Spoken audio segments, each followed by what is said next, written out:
പ്രകാശമേ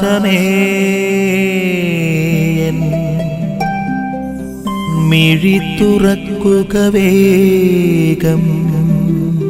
മിശിഹായിലേറെ പ്രിയപ്പെട്ടവരെ, ഉദ്ധാനം ചെയ്ത ഈശോ മിശിഹ തൻ്റെ ശിഷ്യഗണത്തിന് തന്നെ വെളിപ്പെടുത്തി കൊടുക്കുന്ന ഒരു ഭാഗമാണ് നമ്മൾ ഇന്ന് കാണുക.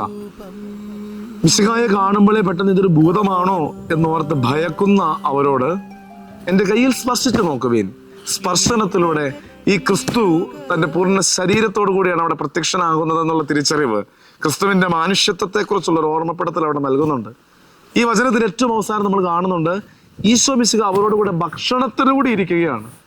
ശരീരത്തിൻ്റെ ഒരു ആഗ്രഹമായ വിശപ്പ്, ആ വിശപ്പിൻ്റെ ശമനമാണല്ലോ ഭക്ഷണം.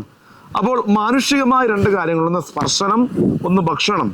ഇത് രണ്ടും കാണിച്ചുകൊണ്ട് താൻ യഥാർത്ഥത്തിൽ ഈശോ മിശിഹായായിരുന്നു. നിങ്ങളോടുകൂടെ കഴിഞ്ഞ 3 വർഷത്തോളം നിങ്ങളുടെ ഊണിലും ഉറക്കത്തിലും ഞങ്ങളുടെ കൂടെ നടന്ന ഞങ്ങളുടെ ഗുരുവാണ്, ഇതല്ലാതെ മറ്റൊരു ഭൂതമൊന്നുമല്ല എന്ന് ഓർമ്മിപ്പിക്കുവാൻ വേണ്ടിയുള്ള ഒരു ശ്രമമാണ് ഇവിടെ ഈശോ മിശിഹ നടത്തുന്നത്. പക്ഷേ ഈ ശിഷ്യ സമൂഹം ഉദ്ധാനത്തിൻ്റെ വലിയ സന്തോഷത്തിലേക്ക് കടന്നു വരികയാണ്.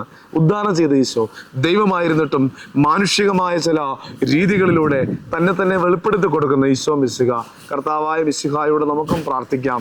ഉദ്ധാനത്തിൻ്റെ രഹസ്യങ്ങൾ ഈ ശിഷ്യ സമൂഹത്തിന് മാനുഷിക തലത്തിലൂടെ പരിചയപ്പെടുത്തിയ ഈശോ മിശിഹ ഞങ്ങളുടെ ജീവിതത്തിലും ഏതെങ്കിലും വഴിത്താറുകളിൽ ഞങ്ങൾക്ക് ഉദ്ധാനം ചെയ്ത നിന്നെ തിരിച്ചറിയാൻ പറ്റാതെ പോയിട്ടുണ്ടെങ്കിൽ കർത്താവേ അവ പരിഹരിച്ച് ഉദ്ധാനത്തിൻ്റെ സന്തോഷത്തിലായിരിക്കുവാനുള്ള കൃപ ഞങ്ങൾക്ക് നൽകണമേ എന്ന് നമുക്ക് ആത്മാർത്ഥമായി പ്രാർത്ഥിക്കാം. അതിനുദ്ധിതനായ ഈശോ നമ്മെ സഹായിക്കട്ടെ.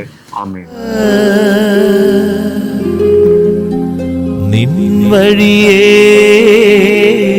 നടക്ക